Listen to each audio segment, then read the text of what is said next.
Hello and welcome back to another episode of the On the Sideline podcast with Jackson and Kyle. I am Jackson, and I'm joined here as always by a man who is ready to talk about Mac Jones. Kyle, how are you doing? Doing pretty good. Pretty good indeed. How are you doing, my friend? I'm doing good. Your shirt matches my background. That's what I was going for. No. Yeah, right. Yeah, well, you nailed it. I'm doing good. You have a good 4th of July? I didn't do a whole lot. I'm technically, I took some vacation time, so I am off today, and then I am heading to Las Vegas tomorrow. So, Oh, um, gonna enjoy the weekend there. So I didn't do a whole lot Tuesday. How was yours? gotcha. Yeah, I didn't do much either. It was I feel I don't know. I've never been a huge 4th of July fan. I want the day off, but other than that, I've never been a big fireworks guy. No, I think I've done this take on this podcast before. Don't like fireworks. I'm an anti-fireworks guy. Anti-fireworks. I can understand it. My dogs don't like it, so Uh-huh. that's basically it. Yeah, it scares the dogs. It's loud. It's kind of neat to see once, but I don't know. It's not that much more exciting than my background. Yeah, I don't get the only thing I don't get, like, obviously going to like a big a big fireworks show I think could be pretty cool. The Hmm. buying the fireworks at home, Right. I've never quite understood the appeal. Like, you're just asking to lose limbs. That's all you want. Yeah, I think Jason Pierre-Paul has shown us that's not a good idea. Yeah, I never understood. They don't look good. They don't look like that neat. There's like, oh, it sparkles for a little bit and then goes like, okay, that's fine. Yeah, that's all there is to it. I don't know. It- this is a weird tangent, but yeah, I mean, I don't see the appeal. I just don't. We should just do our whole show on fireworks and not even talk about football. How many viewers do you think we'll get for that one? Well, it's the off season. It's not like we're doing a ton of numbers now, anyway, Kyle. Fair enough. Fair Mhm. enough. So, No, I but we mean, have if you want to, I don't have that much more beyond that, but we can keep you going. don't have 60 minutes of firework material. I do not. I did not prep that. No. We'll be doing a very fun show. Next week, be on the lookout. Next week, we are finally going to do we're starting for the season. We're doing our previews, our season previews, going division by division, getting in depth analysis on each team and how we feel about them. But now we are giving our non in depth analysis on certain teams. We're going to do draft style, the top 10 teams with the best odds to make the playoffs that did not make the playoffs the year before. So that's how we're going to be doing this. We did the opposite last week where we kind of ranked all the 14 teams that made the playoffs. What are their odds of not making the playoffs? It should be interesting. Yeah. I think there's a lot of different ways you can go into this one. I think there's a lot of differing opinions where, I felt like last week was pretty chalky. I think there's going to be some contention here. Yeah, should be. I really do feel like some picks might be all over the board. Kyle, okay, you want to go first? How about this? I have a trivia question. Okay. I'll give you 30 seconds. Here's 30 seconds from when I say go. The question is, can you name the 2 most recent teams that won the Super Bowl after missing the playoffs the year before? 2 teams to win the Super Bowl after missing the playoffs the year before. Mm-hmm. All right. Trying to think here. Did the Giants miss the playoffs and win the Super Bowl? Are they one of the teams? They are not one of the teams. Only 15 seconds left. Running out of time, Kyle. Wow, this went fast. I'm probably not going to get this, honestly. You got it. Just get one. If you get one, I'll give it to you. Crap. Broncos? It was not the Broncos. It was the 2 most recent are the Tampa Bay Buccaneers in 2020. Did not make the playoffs the year before, and then the Philadelphia Eagles in 2017. Wow, I was thinking too far back. Yeah, it was surprising because I thought that would be a good idea for a list, and so I went to do it for a trivia question. I was like, oh wait, it's actually like pretty frequently teams win the Super Bowl after not, and then the Bengals were right there, didn't win it, but they missed the playoffs and then went to the Super Bowl. So it happens more than you think. So one of these teams could be a Super Bowl winner. Who knows?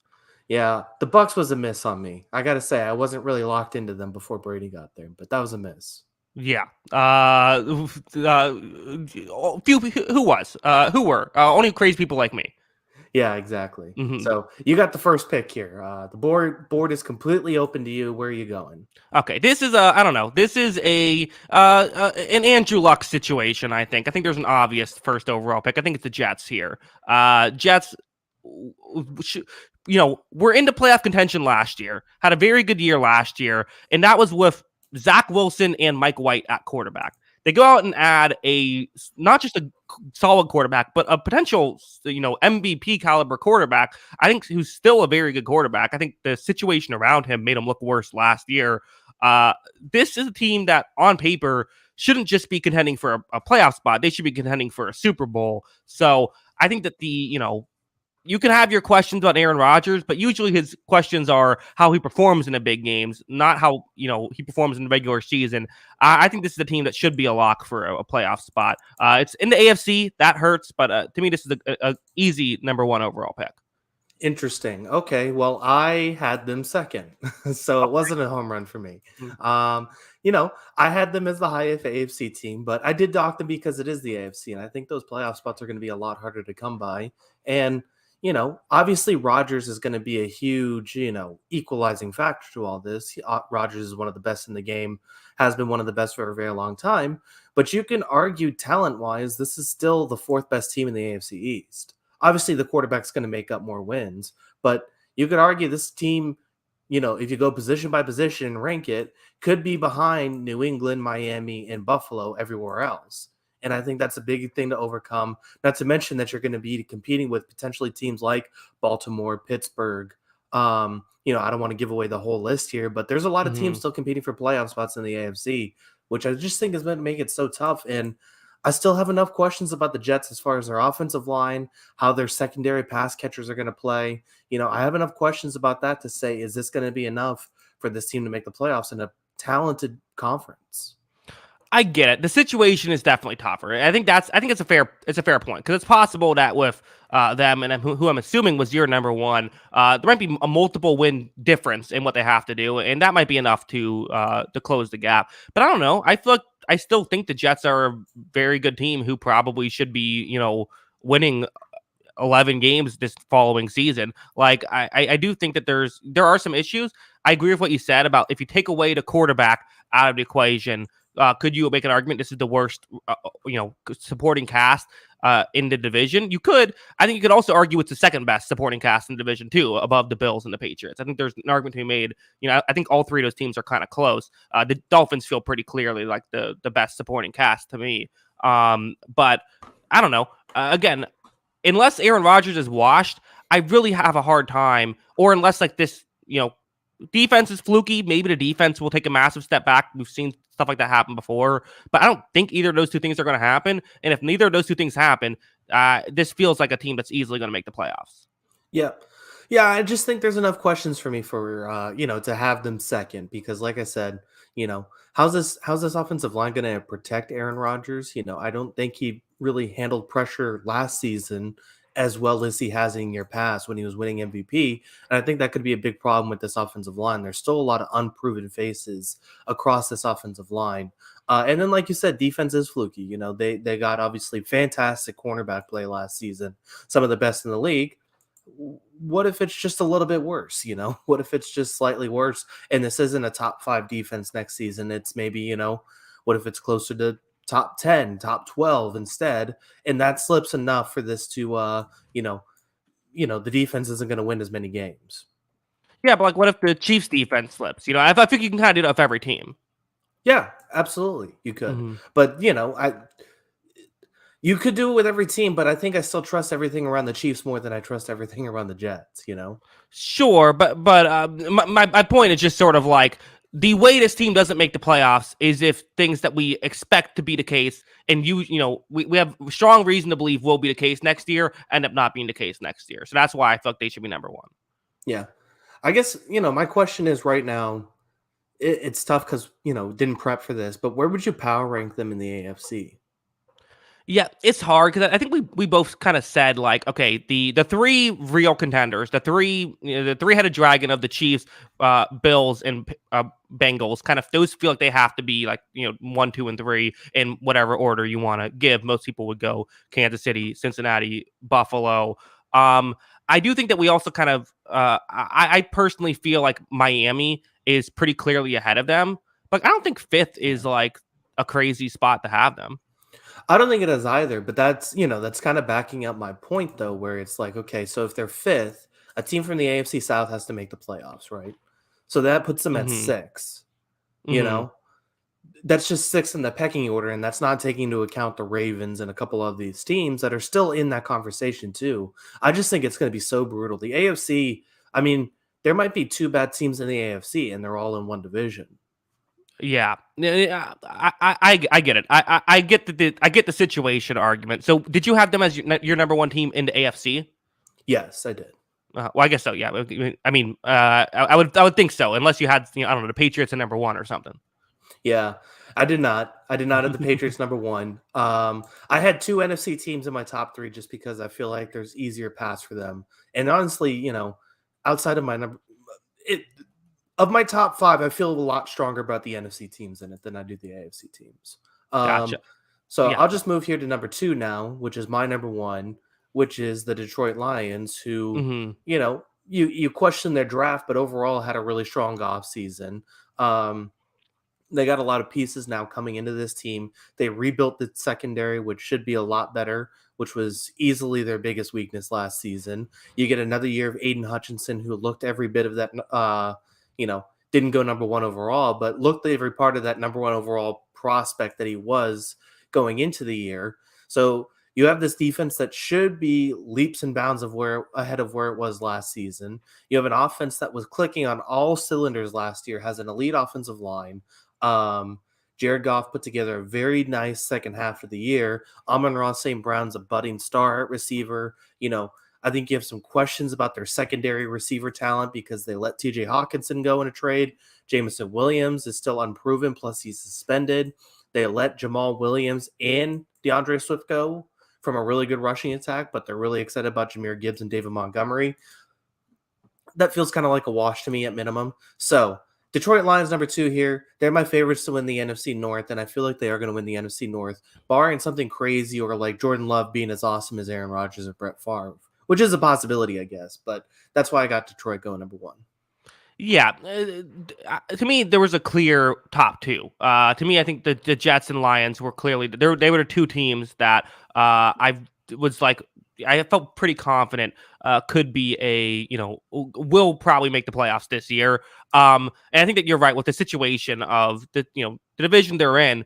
Not only do they have a better chance of being a wild card team, but they have a better chance of winning their division as well. So I think that that's reasonable. All that stuff is very true. You know, I think there's more concerns with the Lions. I do. I think the Lions. I'm not overly concerned with a lot of this stuff in terms of making the playoffs, but like I don't know, what are we going to see from Jared Goff? I think that the box score stats kind of made his year look a little better last year than it actually was. I do have concerns about if teams can take away Amon-Ra St. Brown, if you can double team Amon-Ra St. Brown. Who's going to be the guy who they throw to consistently? Can the scheme be figured out? We've sort of seen that after a scheme looks really good for 1 year, we've seen teams adjust to it. Could that happen this year? And, all these moves to improve the secondary, I think on paper should work. We've seen this happen, time and time again, where a team that on paper defensively, that with a bunch of new guys, either doesn't work or just takes some time to work. So, well, I agree. I think they're going to make the playoffs next year. I would predict them to make the playoffs next year, and I think I also agree that they're the favorites to win that division. I don't think there's enough. There are some things that I'm a little concerned with the Lions. I think that's fair. I mean, yeah, how many times have we seen the team that wins the free agency doesn't necessarily the team that actually improves the most? That very much is a thing. As far as the Goff thing goes, like I agree. Like, do we trust Jared Goff to do this all the time? Probably not. But I will say, if you go through EPA per play from week 10 to week 18, he was number 1 in the league. Mm-hmm. So I just think that he went up a level towards the end of that season, and But that's a team stat, right? It's not a. I mean, it's sort of like passer rating, where it's related to him, but it's not just because of him. Sure, but theoretically, as good as that combination of Jamal Williams and DeAndre Swift was, which Williams was fantastic last year. That's a big loss for them. Like, you would think drafting Jahmyr Gibbs as highly as they did, they expect him to kind of contribute at that level, right? Obviously, it's unproven, but the expectation is going to be there for him. So I don't see a lot of scenarios, barring like multiple offensive linemen going down, where this offense really struggles. Just because I trust Ben Johnson a lot as a play caller. I'm shocked he didn't get a head coaching job. I think he's going to get one by next season. And I just think he's really good at what he does, and just play design in general. So yeah, I mean, I think all of this is going to, offensively is going to work. It's just the question on the defensive side of the ball. Do these changes he's made, these free agent additions they added, does all of this come together? You know, I definitely think there are some questions, but at the same time, I think we had those same questions about the Eagles last year, and it worked out for them with all those changes they made to their secondary. So maybe it does work for the Lions too. Yeah, we have Don Burr in the chat. Of course, there's more concern. Wouldn't be you to say something all positive about the choice, saying like it wouldn't be me if I wasn't even if I said anything negative. I guess it wouldn't be me if I said something positive about Detroit. I don't know. I feel like I've been very pro Lions in my time on this YouTube channel. I've said a lot of very nice things. I just like the first time I've ever really been a little bit like, hey, let's pump the brakes on the Lions a little bit as this lock for playoffs. Definitely going to get it. I still think they're going to make the playoffs. But like, I don't know. I don't think this is I just feel like there are some questions here. I'm always concerned about this kind of team. Yeah.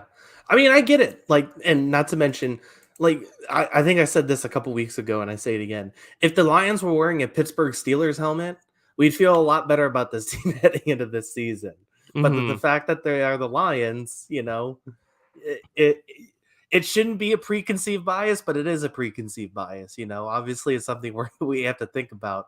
I think this team is going to be good, though. And then we talked about just the path. Like you said, you're not very confident in the NFC teams outside of like the top 5. And then you go beyond it, or even like maybe the top 4, if you look at the NFC, and you just go beyond, this division specifically. The Bears still feel at best a few years away if Justin Fields makes a leap. The Packers are kind of rebuilding outside of with Aaron Rodgers gone, and we're all kind of expecting regression from the Vikings because they had everything go their way last year. So all this comes together to say the path is open there for the Lions to be really good and be successful next season. Yeah, I completely agree. I think that we're, both of these teams feel like they're, teams that could get it. And one thing I also say, I'll say something positive about the Lions. Why aren't we talking about how good Penei Sewell is? I feel like he had like a great year last year. Like no one brought it up, even though like he was like one of the more talked about offensive linemen coming out of draft we've had. Yeah, I mean, this whole group, like Decker's impressive, Ragnow's impressive. I mean, those 3 right there, they should be good for a long time for this team. Yeah, and Jonah Jackson and Grant Glasgow are not slouches either. It's a lot of good stuff with the Lions.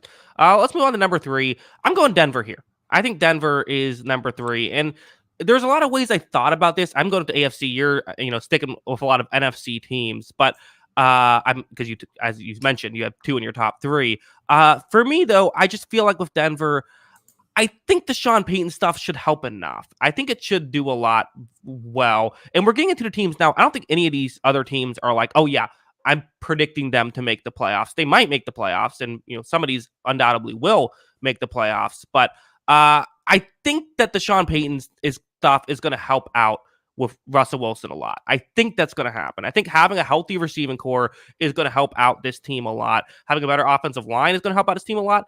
And this defense was elite last year. This defense was debatably the best defense in football last year. Again, defense is fluky, but I don't know. I'm not expecting Surtain to take a step back. I'm expecting these guys to still be good. The AFC thing is scary. It is, and it's not like we expect them to win the division with the Chiefs there. So, if I have the Jets as, the 6th seed, this means they have to find a way to get the 7th seed, but I could see it happening. So I have them here at number 3. Yeah, I had them, I don't blame you. I had them 7th. Okay. Just because, like, I see the path to them making the playoffs. I just think I wouldn't rank them in my top 7 teams if I, rank the AFC right now. And that's my concern. Like, I don't even know if they're one of the 7 best teams in the AFC, legitimately. And I have another AFC team over them that's still going to be battling for one of those wildcard spots. So, it'll be interesting to see how this plays out, how this Sean Payton things. The Sean Payton thing should work, and Jerry Jeudy put together a pretty good end of the season last year. I thought you have Cortland Sutton, Tim Patrick's healthy, all this kind of stuff. Like things should be a lot better, but I mean, it went so badly last year. I just almost don't even know what to how to come back from that sometimes, right? Like obviously the Nathaniel Hackett thing was a disaster, but was that all one? Are you putting that all 100% on Nathaniel Hackett for being a disaster? Like eventually some of the players have to say, we kind of messed up a lot too, right? Yeah, I think that. I mean, I was kind of the one saying a lot of times, like, listen, Hackett's getting all the blame here. It's not all on Hackett. You're absolutely right. I think there were some injuries to the receiving core that definitely hurt hurt them, and I would say that was a big factor. And I think that I think there were Russell Wilson himself did not play as well last year. That also has to be mentioned. So it's absolutely fair to say just getting a new coach in there is not, we'll talk about this later with the Patriots of, going from, Patricia to Bill O'Brien. It's like, okay, how much do you go there? They didn't do that. They're not getting like a fine coach. They're getting one of the best offensive minds we've ever seen, though, which is why I view it a little differently. Yeah. I mean, I completely agree. And, he also has a way with working with receivers, and these guys are good, but not great. And maybe he makes them great. So I do see the path here. I mean, I get it. Because this defense, even after they traded, who did they trade Chubb. Miami? Chubb. Thank you. Yes. After they traded Chubb to Miami, they were still kind of rolling, and they still got some really good players in there. So, yeah, I mean, I don't see a situation where they really are going to take that far. They should be better.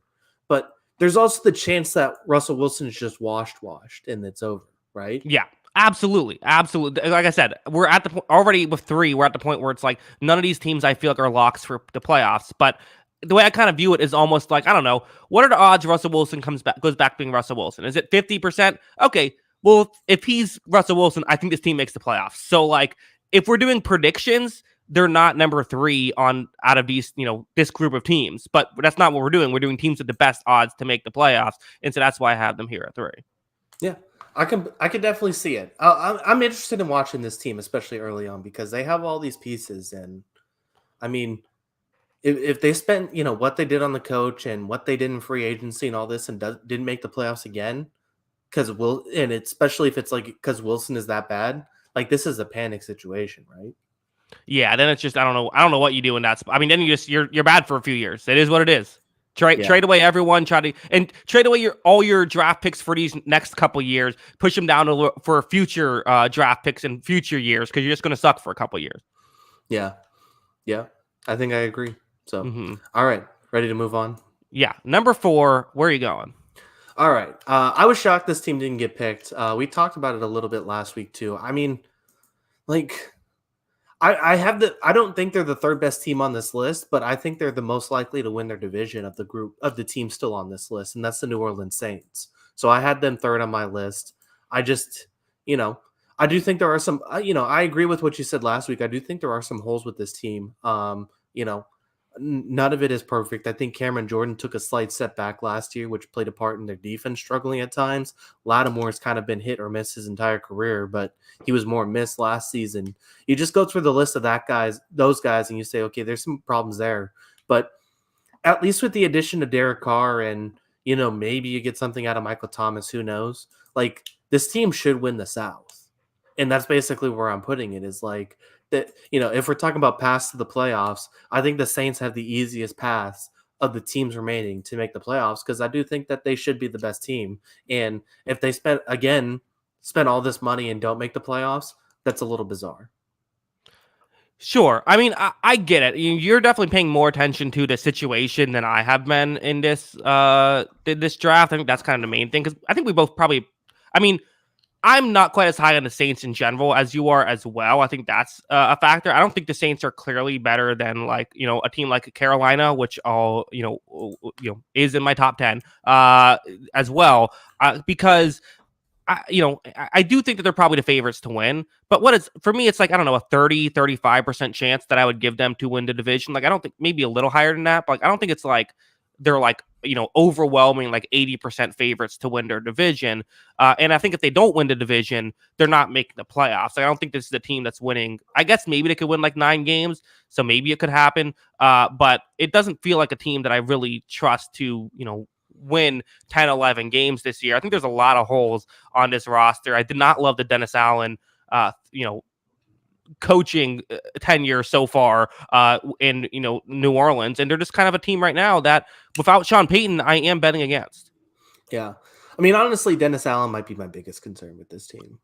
Legitimately. Right. So, yeah, I mean, I completely get that. And, the interior offensive line was a problem last year. And, that's not something Derek Carr really thrives under when he doesn't have a great interior offensive line. Mm-hmm. So that could be something that's a bit of a concern. But yeah, I mean, I don't know. I just see it as like, I see them as the favorites in the South, even if they're not like head and shoulders above a Carolina. I do think they are the favorites in the South right now. And so, yeah, I mean, I just think that path is realistic. And, Lattimore, like I said, has been up and down. Next year could be an up year. And this is all of a sudden a really good defense because it has him and May and Matthew. That's a pretty good secondary to work with. They always had guys on the defensive line.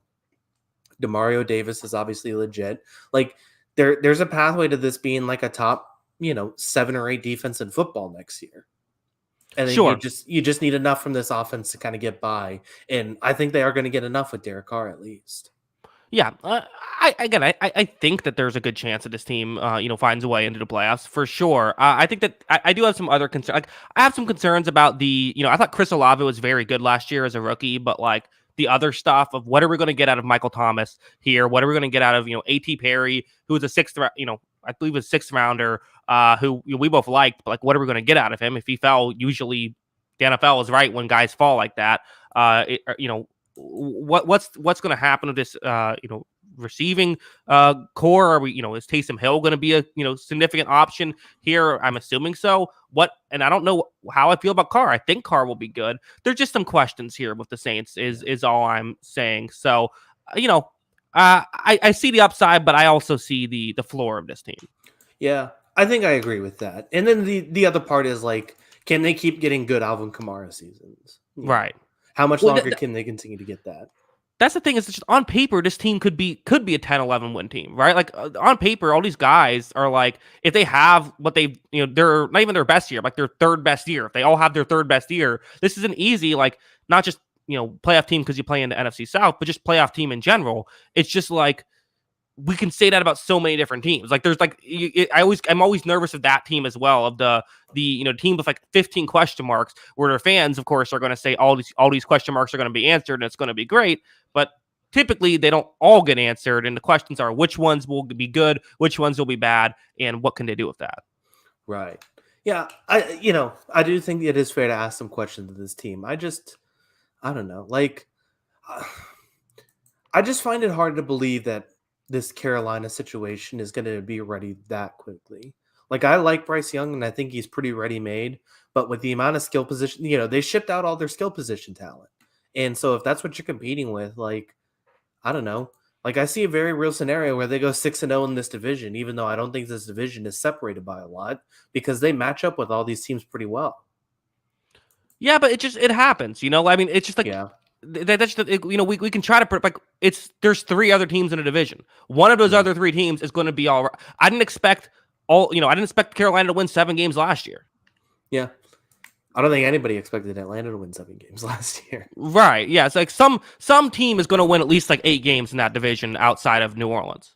Yeah, that's probably fair. So it'll be interesting to see what the Saints do this season, but they're still on my list just because they're a division favorite. And I think division favorites take priority here. Yeah, I understand it. I'm going to, because they are a team that, I probably would pick to make the playoffs, whereas I have teams ahead of them that I wouldn't probably pick, which is kind of a weird way to look at it. But again, it's different than a prediction to me. It's a, best odds thing. Number 5, I'm going to Browns. The Browns are a team where it's like, I don't know. It's the upside of Cleveland. It's not a team where it's like, again, AFC, that's tougher, but if Deshaun Watson plays like Deshaun Watson again, or maybe Kellen Mond comes in, he's the guy, I think that could actually be higher likelihood. Kellen Mond is a star for them. One of those 2 things happens, then then this is the team that could, if Watson is a top 5 quarterback in football, this is the playoff team. So like I have the Browns here at 5 because there's a chance that happens. Yeah. And I have him 10, and I probably should have him higher because of that. I think there's enough questions for me. We've talked about it before. Stefanski won Coach of the Year. I would say he's been rather underwhelming since that point. Mm-hmm. There's the secondary pass catchers beyond Cooper. Obviously Njoku had a pretty good season. It was his best season as a Brown. Mm-hmm. And then it's just like, what happened to these guys on this defense that was so good for so long? Garrett was obviously Garrett. He was number 1 edge rusher in football by PFF metrics. Again, they add Tomlinson and Smith, which is a good reinforcements to this defensive line. But you're just looking at like, why did Denzel Ward fall off a cliff last season? Mm-hmm. Why did Grant Delpit not play well last season? What happened to this secondary, and can this be fixed? I think is my question. And I just think there's enough questions for me to kind of, pick enough holes from the Browns, and I don't think they have the coaching staff to make up for it. Yeah, the Denzel Ward thing, that might be the other, Watson's obviously the biggest question with Cleveland, but that's a huge question as well of like, and, it's not as concerning as it would be for some other positions for a guy who just sort of all of a sudden, have a bad year, because that happens for corners. It just happens all the time. If a guy's had a few great years and one terrible year, I'll still typically bet on them being good. That typically is how it works. But like, that is still like, I still would rather not be betting on a guy who just came off a tough year. Yeah, yeah, exactly. So, and I just think there's enough questions there. But yeah, if you look at this team on paper, they should make the playoffs. But it just feels like ever since that, that run they had in the playoffs, they almost beat Kansas City in that game. It just feels like since then, everything is kind of soured on this team. And a lot of it is also because, they traded for Deshaun Watson when all the off the field stuff was happening. But yeah, it just feels like a lot of the narratives kind of soured on this team. And, is there just a stink on this team that they're not going to get over? Yeah, we'll have to be. It'll have to be seen. I do see this is definitely a team with very low floor that I'm picking on this list here at 5. Yeah, yeah. This definitely could bottom out, and this is worse than we just talked about it with the Denver situation. This is worse if it bottomed out. Like if this isn't fixed, like they're bad for a very long time because they traded a lot of picks and they put a lot of money into this position for quarterbacks. So. Yeah, I'm curious to see how this is going to play out. The thought is like Watson has to be better, right? Like obviously I said I was willing to give him a pass for last season just because he hadn't practiced really, he hadn't played, he didn't play the preseason, which I still think was a dumb decision at the time because it's like the guy hadn't taken any snaps at all. Why would you just not put him out there? And he wasn't going to play the majority of the year anyways. So you put all that together. I'm willing to say that this is a team that should bounce back. Yeah, but the AFC is tough. Again, that's what I said. And this might be the toughest division of them all. Yeah, absolutely. The situation is tough. This was a team that was well into playoff hunt before they decided to put Watson in there. Like if they kept Brissett in there, they might have been a playoff team. They might not be eligible to be on this list. Yeah, that's true. They were in the conversation, but they prioritized giving him those reps, and I don't know if they would have made the playoffs anyways. Like, who ended Miami snuck in at 9-8? Like, I don't know if they're gonna, even with Brissett, make up those couple of wins, but they were good. He was keeping them in games. Yeah, I'm trying to look back at what their schedule was, although this took me to the wrong year. So maybe I'll give my thoughts on that, if they would have made it or not later on. But no, I just think that there's plenty to like about the Browns team. I do have to say one thing that you mentioned as well of the the difference between them and Denver. At least for Denver, they didn't run half their fan base out of town also when they made their move to get a quarterback. At least they got that going for them. Yeah. Denver fans were more excited about Russell Wilson, that's for sure. So yeah. So Watson came back. They played the Bengals. They lost that game with Watson. That wasn't much of a surprise. They beat the Ravens, which was a pretty big win. Then they lost to the Saints, beat the Commanders, and then lost to the Steelers. So maybe they're able to beat the Saints and the Steelers in that scenario, but I don't know. It would have been close. Yeah, they would have had a chance. I mean, it's not crazy Yeah. to think that they could have done that. Those aren't two like star teams.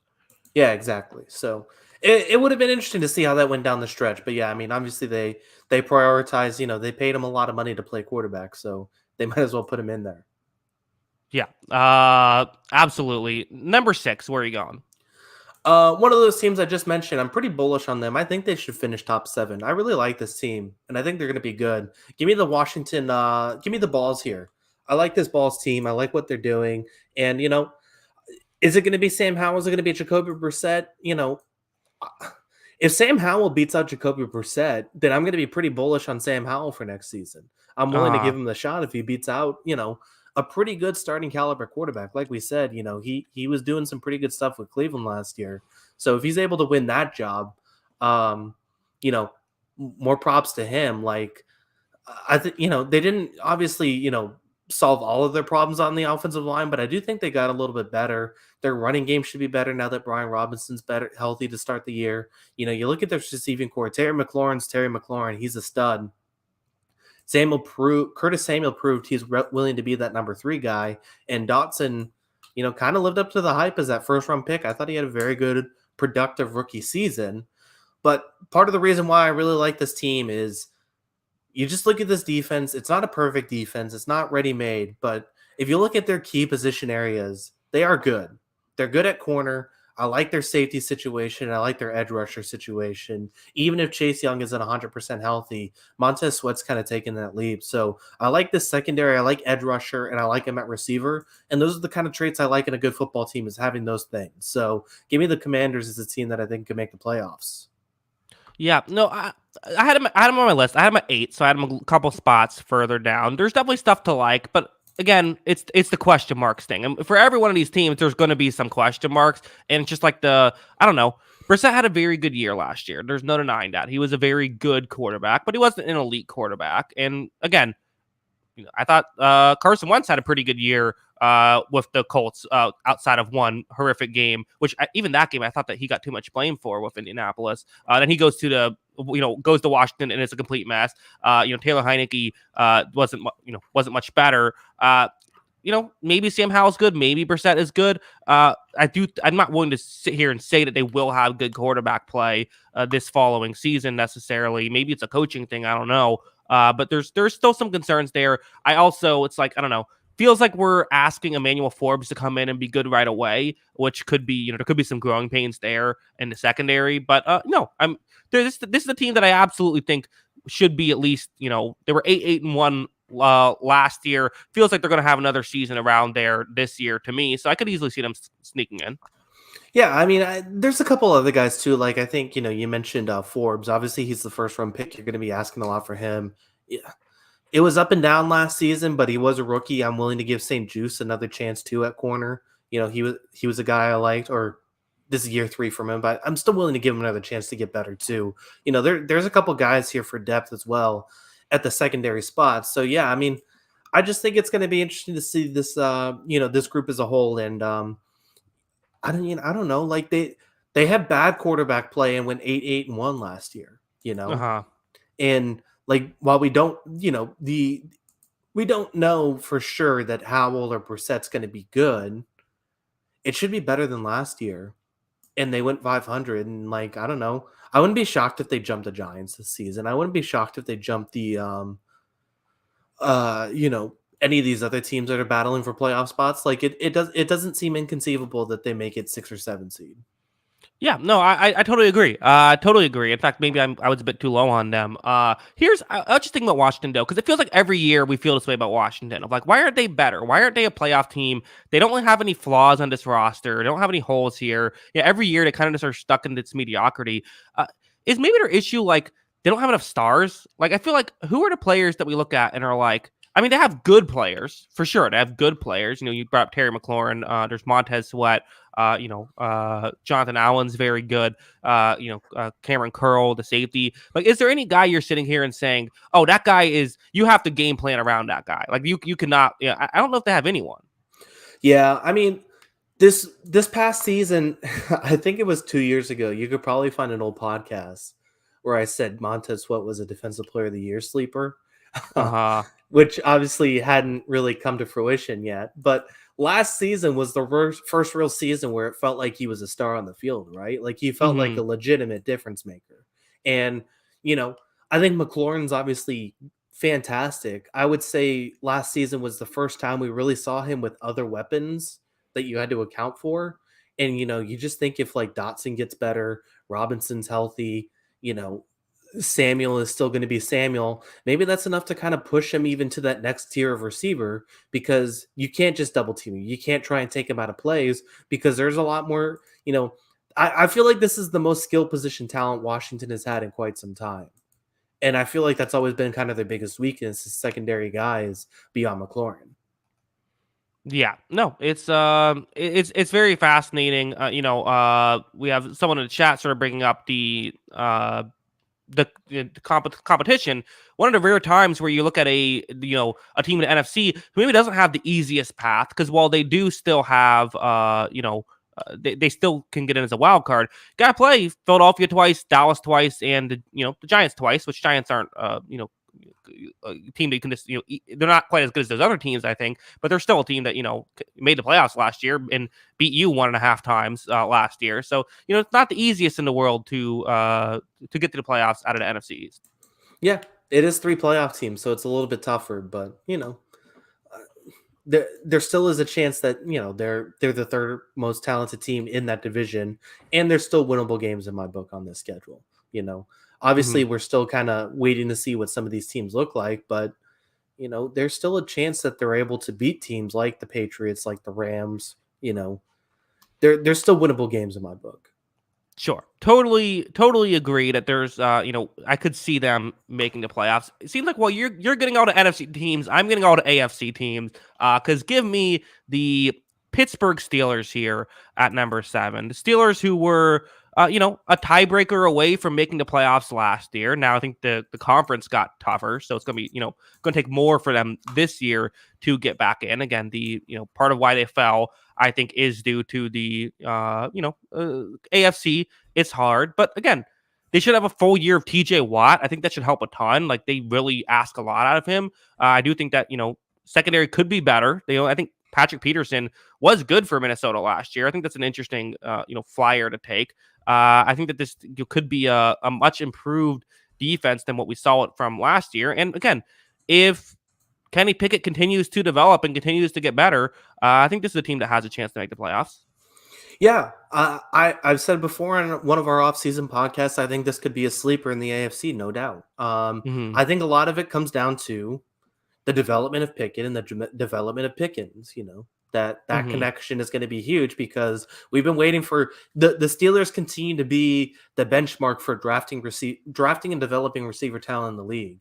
But we have been waiting for some time now for the Steelers to develop another star receiver. Right? They've developed a lot of good receivers, but we're waiting for that star. And Pickens has the most star quality of the guys they brought in recent years, and he can make a leap into that top 20 receiver range this next season. There's no doubt about it. He's got the skill to do it. And if you look at that, you look at Pickett, who also provides some mobility, which is something we haven't seen in Pittsburgh. Like there's a lot this offense might be able to do if those two guys take a leap. And this defense once again should be good. And it's Mike Tomlin, so they're probably going to win 8 or 9 games anyways. So you put all that together, this could be a very dangerous team to play. Yeah. What's the downside? Like, what's the other than competition? What are the concerns? I guess there's still some offensive line concerns. They've done a lot to try and I mean, it's one of those that on paper it looks pretty good. Actually, I would say maybe they could still use another tackle. Again, what are we going to get out of Broderick Jones? Who's a rookie? Sometimes they take time to develop, but I guess those are the concerns.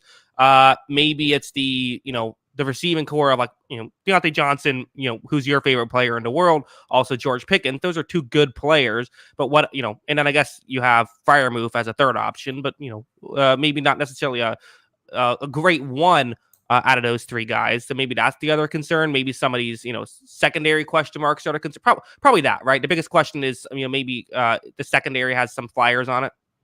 Yeah, I would say number one receiver options and secondary is definitely the thing. We think Pickens has star quality, but you know, I feel like you could go all the way back to Georgia, where you're saying Pickens has all this talent, but he hasn't quite put it all together. Some of Right. that was off the field stuff at Georgia, so maybe as matured a little bit, it kind of worked out. But then, yeah, I mean, you look at this. So, like, I'm just going to take PFF grades because I don't want to do all the research on this. But like Patrick Peterson since 2011 as a cornerback, ready? He was 2011, he was 94th out of 99 graded corners. Then he was 17th, 16th, 73rd, 4th, 13th, 57th, 5th, 41st, 83rd, 57th, 12th, year by year from 2011 to last season. So, like, he's a guy who's historically been either really good or really bad. Like, there's a lot of variance in Patrick Peterson's game. He's a really talented player. He's had all those talented, variables to him, but he's historically been kind of up and down. And your quarterback duo is him and a rookie corner who had a lot of issues with committing penalties in college. So, yeah, I mean, there's a situation where that turns into a disaster. But I do like those two as a whole and think they could be good too. So, yeah, I mean, there's some variance there as well. Yeah. Should be interesting where they go. Why don't we move on? Number 8, where are you going? I'll go in the AFC this time. Give me the New England Patriots. All right. Brutal division, brutal schedule. I believe it's the toughest in football. But I mean, I don't know. I have a hard time seeing a scenario where this defense is in top 5 in the league. Just legitimately. Obviously, they're taking a little bit of a gamble with Christian Gonzalez there as an outside corner. Year 1 as a rookie. Sure, I get it. But at the same time, like, I just look across this roster and it's just talented player after talented player after talented player on defense. I think this defense is going to be nasty. Not to mention, you're talking about Bill Belichick when it comes to coaching defense. Like, Bill Belichick sets a automatic baseline. Not to mention, you're adding talent. Like, it should just be awesome on defense. We've gone over and over again about the offensive changes this team's made. You just look at, Ramondre Stevenson has been very good. They add some receiver talent this season. Smith-Schuster should be an instant impact guy. It seems like Kendrick Bourne is going to get another shot with the team, which 2 years ago he was very good.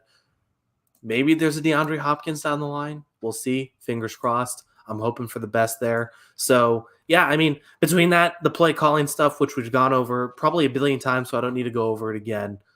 Like, yeah, I could see the Patriots being a lot better next season, and I see them being carried by this defense at minimum. And if the offense shows any improvement, it could be a 9-10 win team. Yeah. I get it. I think people are bringing up the Mac Jones of it all, which is, I think, a fair question. Also, to sort of the, downfield, outside the numbers passing, which has not been great either of the 2 years Jones has been in the league. And I don't know exactly. I guess, Parker's the hope that they can fix that. I think there's some questions there. Also, I guess about the hope. Oh, I guess so. Yeah. Here, I got step out for a second. But it's Patriots. So I figured you'd be fine. Go in a couple minutes, or not a couple minutes, but like 6 seconds. Yeah, go for it. Yeah, I mean, obviously the whole variable to this is, if DeAndre Hopkins ends up coming to New England, that's going to change a lot of the trajectory of this team potentially, because he is that level of player, and they just haven't had an outside receiver like that in a long time. I do think, Mac Jones, he was PFF's 12th graded quarterback in 2021.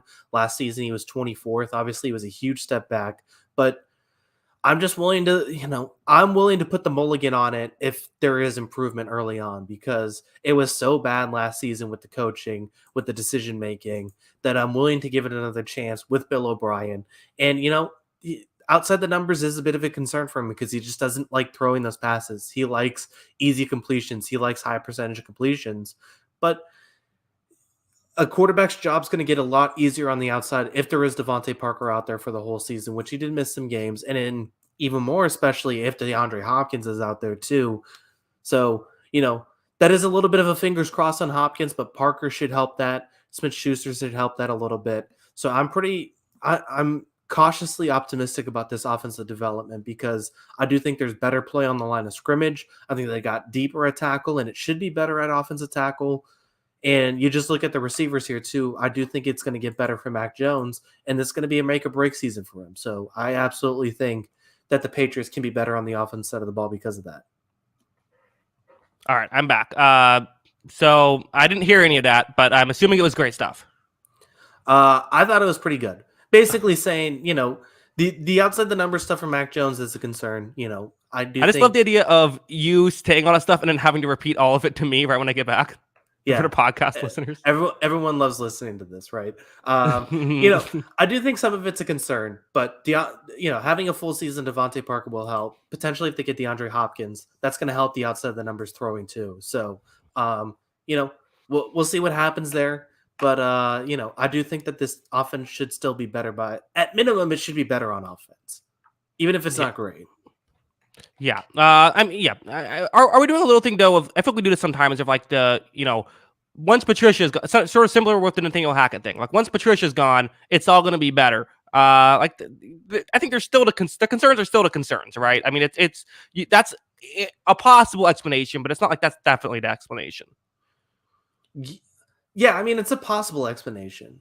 I Mm-hmm. just think there's enough people saying things that like I'm willing to believe the possible explanation is the explanation. Sure. You know, Mm-hmm. not one person has said, "Oh yeah, they knew what they were doing on offense last year." Basically, everyone said that they were still like trying to work on coming up with plays by the time the season had started last year. Yeah.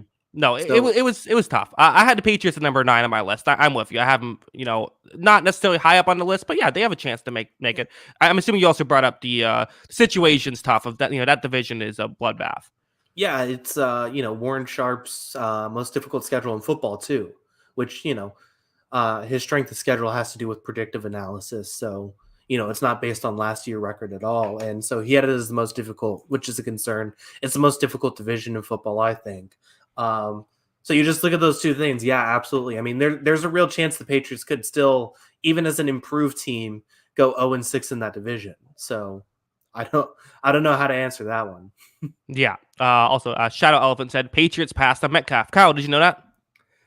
I did. Debo Mhm. Samuel was in that draft too, so they passed on him too. I'm sure they got a great player though, right? I hate you all. All right, moving on. Number 9, I'm going Carolina here. Carolina, who I had, I believe, at number 7 on my list. I had the Saints at 6, the Panthers at 7. I think you're sleeping on Carolina here, Kyle. I think their defense could still be very good. I think that again, secondary, cornerback depth is the concern that I have with that team. I think that's what could really sink them. Other than that, though, I really kind of like this roster. I think it's a pretty good defensive roster. I also have some concerns with their receiving core for sure. But again, there's some guys I like. It's not a great receiving core. I'm not trying to say it isn't, but there still are some. It shouldn't be the worst in the league, I wouldn't think. And I think Bryce Young should come in and be better than Sam Darnold day one. I think Bryce Young actually could be a pretty good day one starter for, we kind of talked about him as a pretty pro-ready guy. I think both you and I sort of had him as the most pro-ready quarterback, although we both had Stroud as the better overall quarterback. It's the team that, again, you can't just say, look at last year and then look at what they added. It's not an equation of wins last year plus what you've added this year equals what you're going to do this year. But that being said, this was a team that was very much into playoff hunt last year, and I think has added, a good deal to make them better. Now, they lost DJ Moore, that's going to hurt, but I don't know. I don't think it's crazy that, again, would they be that high on my list if they were in a different division? No, they wouldn't. But in the weakest division in football, I don't think it's crazy that they could, win 8 or 9 games and win the division that way. Yeah. I mean, I agree. I do think there's a pathway to them winning. But yeah, I mean, I had them just off my list, and they'd frankly be lower if they were in any other division too. But like, yeah, I mean, I don't know, man. Like, I like DJ Chark, I do, but I don't like him as a number 1 guy. Right. I like Hayden Hurst. I don't know if I like him as a number 2 guy. And while I think Thielen's going to help, especially in red zone situations, you got to get the ball in the red zone for him to be effective. And Terrence Marshall is just such a wild card for me at this point. I liked him in college coming into the draft, but hasn't really worked out. So I just, is this team going to be able to move the ball consistently enough in Bryce Young's first season, first taste of NFL experience? I have a little bit of concern there. And then I just, there are some really good players on this defense. I do think it's going to get better, but like, I don't know. Do you love Dante Jackson as a starting corner? No. This is a team that a lot of these other teams have like these, well, is this going to work or is it not going to work? This team just straight up has like, well, that's not going to work. Like several things of their team. The reason why I'm picking them is for the stuff that is going to work that I like on their team. Yeah, I just like, even if I like Frank Reich, like there's just so many changes to this team. Like, and maybe this team just needed a new infusion of like, new quarterback, new coach, and all that. It just feels like I don't know how many times I've seen a new quarterback, new coach, and kind of new infrastructure come in. Like, there's how many new starters are on this team just in general? Like one, two, three, four. I mean, at the top of my head, there's what, five guys that weren't even on this team last season that are going to be starters. Like on the Hmm. offensive side of the ball alone. Like, I just think there's so many changes. Like, I think it's going to take a year. I do. But I do see the scenario where they are good enough to win the South because Young is that special. Yeah, it's a rebuilding year. They're not a real contender this year, I don't think, to do a ton. But like in the worst division of football, and like I said, if they were in any other division, they're not making this list. And on my, but like I don't know, I think that given the division, given the fact that 8 or 9 wins could win the division, I don't think it's crazy to think that they could make that happen. Yeah, I think I agree with that. But it's they're gonna have to prove it to me. I think first. Yeah, fair enough. Number 10, where are you going? Finishing off the list. All right, I had two teams back to back here. Two teams still on my list. I'm kind of racking my brain. I was kind of on the fence about these two to begin with. Um, I'll go Packers. Why Okay. not? Like, look, I think this defense is going to be better just because it shouldn't have been that shockingly bad.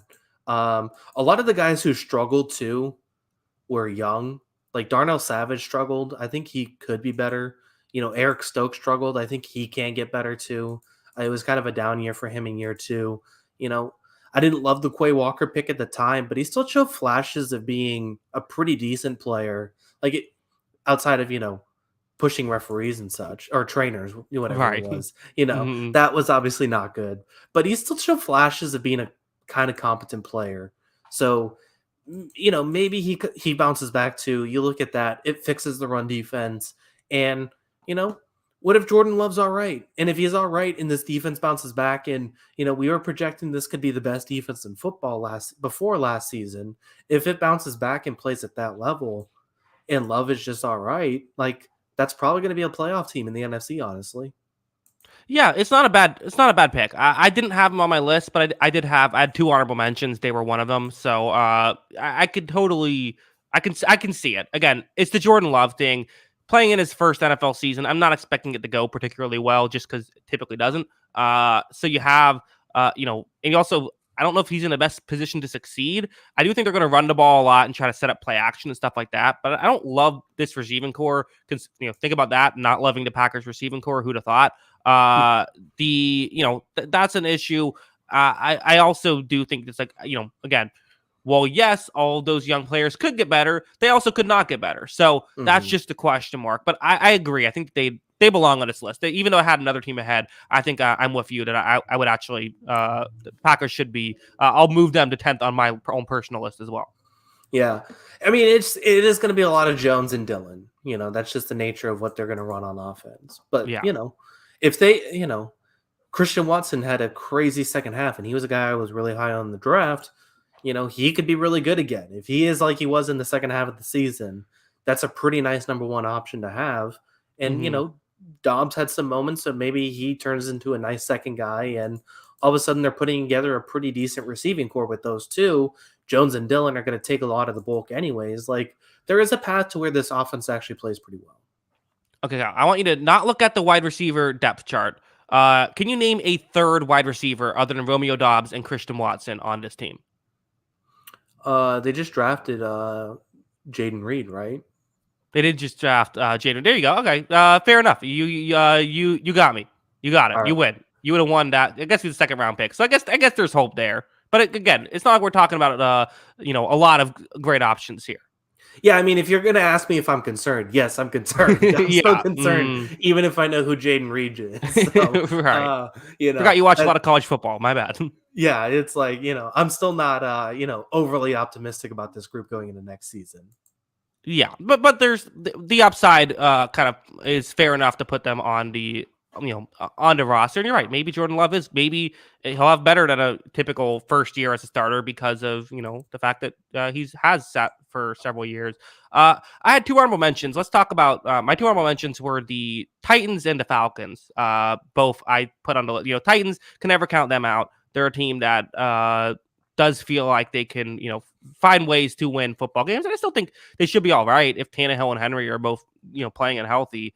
And then the Falcons, again, it's the NFC South thing. Could they, run Bijan into the ground and kind of, almost two very similar teams, win 8 games that way? Sure. But I just put them as an honorable mention because I hate that quarterback situation. So those are my two honorable mentions. I had the Titans on my list. They're the only team that didn't get picked from this list. I had them 9th because I had the Browns 10th. So I was with you on that one. Titans, I completely agree. That team's never going to die. So they'll be back. And, there's a path where like maybe Burks takes a leap in year 2 and they kind of find a rhythm in their passing game this season. My honorable mentions with you were the Falcons, Panthers, and I also had the Rams. I'm with you on the Falcons. They added a lot of talent in free agency in the draft. Maybe that takes a leap forward. I mean, there is a scenario where this Falcons offense next season is pretty good. So I agree with that. We did our Rams thing, and I don't think it's going to go well for the Rams or our Panthers thing. Sorry. I don't think it's going to go well with the Rams, but I do think there is enough like star power here to where, these guys can dominate enough games, right? Like if you're just trying to count wins, like, is there a scenario where maybe some of the, Stafford, Kupp, and Donald are able to win a few games, and then maybe the supporting cast gets a little bit better, and they have been good at developing late draft talent in the past. Maybe that works out this season. Yeah, I could see it. Again, just making the playoffs. I think it's they're fair. It's fair to put as an honorable mention. Again, we're talking about the top 10 teams that didn't make the playoffs last year that could make it. There's only 18 of those teams, so yeah, I think it's fine. Yeah, I mean, so that would be how many teams didn't make the playoffs last year? 18. 18, yeah. So they're in my top 13 to make the playoffs this year. All so. right, there you go. We didn't do the bottom 5. Yeah, I don't know. I mean, there is enough pieces there though. They're going to be interesting. I'm going to be watching for sure. I'm interested in that Rams team. Let's go through the teams that we didn't even put in the honorable mentions. So in the NFC, there was 3 teams we didn't put in the honorable mentions, or no, 2 teams, excuse me, that we didn't put in the honorable mentions. The Bears and the Cardinals. I guess I'm sure someone could at least put someone would have at least put the Bears in their honorable mentions. I could see a scenario where Kyler and Fields are awesome next season.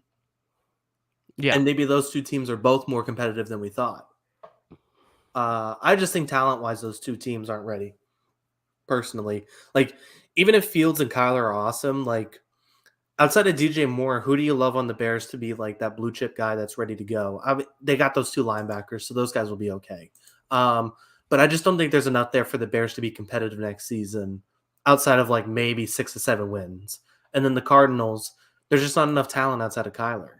So Kyler could be terrific next season, but I just think it's going to be too tough. Yeah, I think that the other 3 teams in the AFC, the Colts, the Texans. I think even Colts and Texans fans will agree that they probably don't belong on the list right now. And then I think some people put the Raiders under honorable mentions as well. Given I think their offense should actually be all right. I just think the defense is going to be very bad, and I also think there's a kind of a ceiling on that offense in general. So, and in the AFC, again, you can find a way. You can talk yourself into every single team making the playoffs. Like you can find a way to do it. It's not like there isn't a scenario I could see, but it's a tough one for the Raiders. I think I picked the Colts to make the playoffs over the Raiders personally. Interesting. I mean, I guess I could see it. I think that I trust the Raiders offense to be better than I think Richardson's going to take some time. I think so, but like, I don't know, like everything kind of went wrong for the Colts last year. Like, I still think that's a pretty good roster. Yeah, you might be right. That might be fair. Maybe that's enough to kind of prop Richardson up until he's fully ready in his first couple of years. I don't know. Like, if you're going to tell me, if you're going to ask me what's more likely to happen, the Raiders are the worst team in the league, or they make the playoffs, I might lean worst record. Like, I don't know how they're going to get stops. I really don't. I feel like every time we've done a podcast, you've gotten lower and lower away from the Raiders. I feel like right when they signed Garoppolo, you're like, it's at least they're trying to be competitive. At least they're not tanking. Now you're just like, this team is not couldn't even beat Alabama.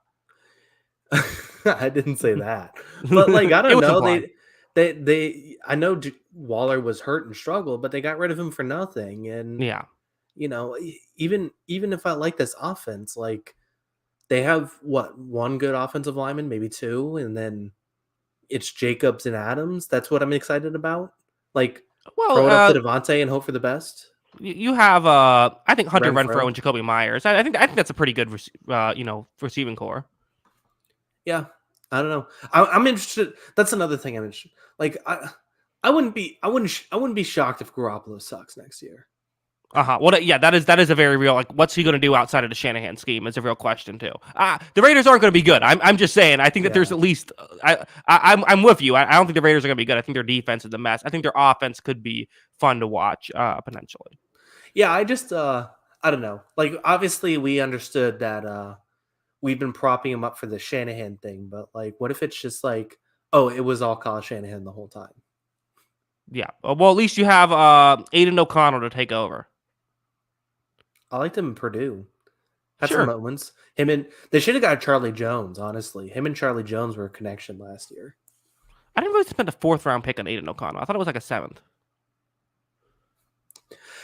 My feeling with backup quarterback picks, and this is just a tangent. We've already gone through our draft stuff. Is like just pick whatever one you like best. Like who really cares? Yeah. Like I don't think I had Stetson Bennett in my top 10, but I'm not even going to slander a team for picking him in the 4th round. It's like backup quarterback's a crapshoot.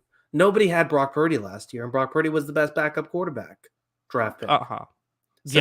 Starting quarterback drafted. Yeah, I know. So it's just like I don't know. Backup quarterback, just pick someone you feel like could be good. It's all a crapshoot. Yeah, nothing even matters. Who cares? What are we even doing here? Oh man, yeah. Just draft in general. Like I've always been of the opinion of like don't take your draft opinion seriously because you're wrong most of the time anyway. Right. And like especially like especially when I was looking at like NBA draft people. NBA draft people take their opinions so seriously. And I'll like write some things and I'll have some opinions and I'll just be like, yeah, maybe. I don't know. Right. I think he could be pretty good. And people are like, you idiot. Didn't you see his vertical leap? And it's just like, okay, cool. Like maybe he's awesome, or maybe he'll stink. I don't know. It's just like people take their stuff too seriously when it's talking about teenagers. It's literally talking about teenagers being good at professional sports. Yeah, it's odd. Just in general, the people that I think it's the lesson I've had to learn. It's like some people are just here to argue. Like if I said Kellen Mond is going to suck, people would have told me that Kellen Mond is actually going to be awesome. No matter what you say, there's going to be people are here to an element of there's a subsect of the internet that just wants to get into a fight. Yeah, that is definitely true. Usually they're on Reddit, but sometimes they move over here too. Twitter's a big one. Twitter, don't be on Twitter. Actually, I take it back. Twitter's worse than Reddit, even. Yeah, I got to start block. I just start blocking people now. I know that's the thing that people like frown upon. I feel like people who frown upon people blocking other people have never actually like gotten like mean tweets.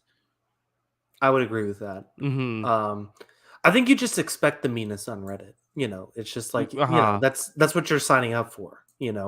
Yeah, it's like going to Fight Club versus getting in a bar fight. Like if you go to Fight Club, you're prepared to fight, but if you're in a bar fight, you're not ready for this. So then you get popped in the nose and you're pissed off, right? Well, Reddit's the funniest thing too, because like if there's a typo, it doesn't matter if someone wrote Moby Dick, but misspelled one word. It's the misspelling that everyone's going to talk about throughout the whole. All the comments will be that. Yeah.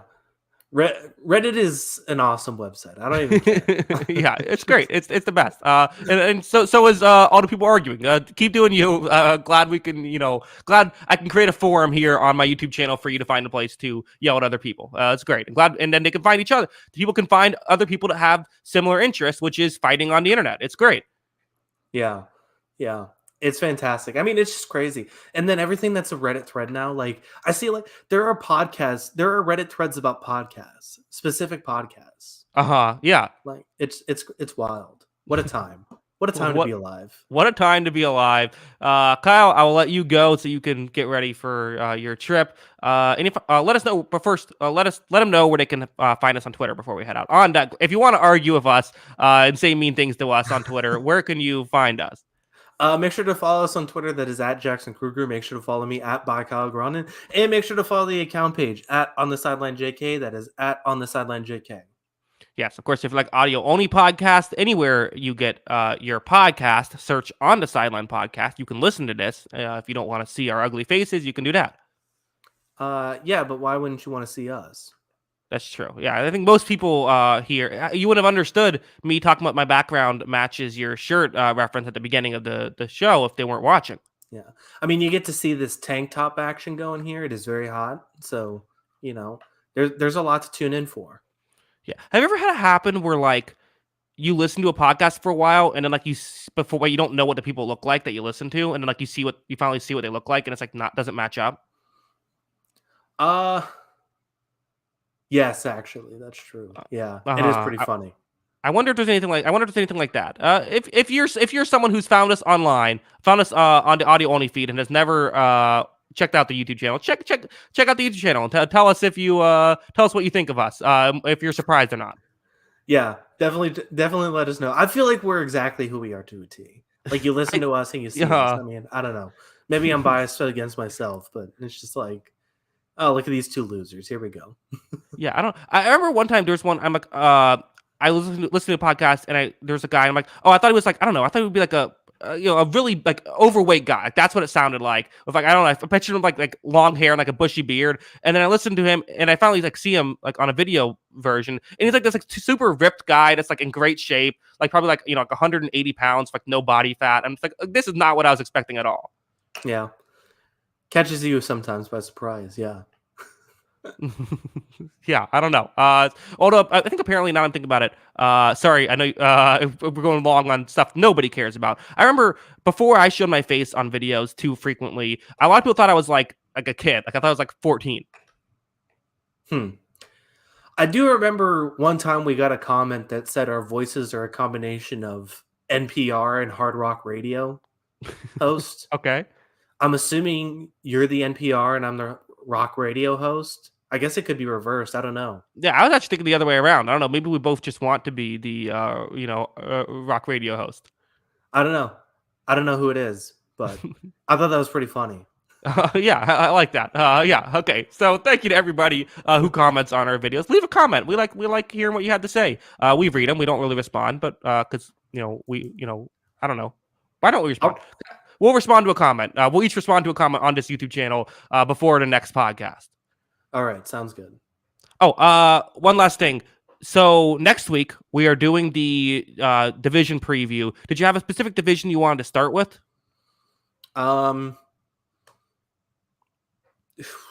NFC East? Sure, NFC East. All right, NFC then AFC? Well, we're going to usually we do like all of the NFC and then all of the AFC. Yeah, I mean that's what I meant. NFC then AFC. So we're going to do like the NFC East, North, Southwest.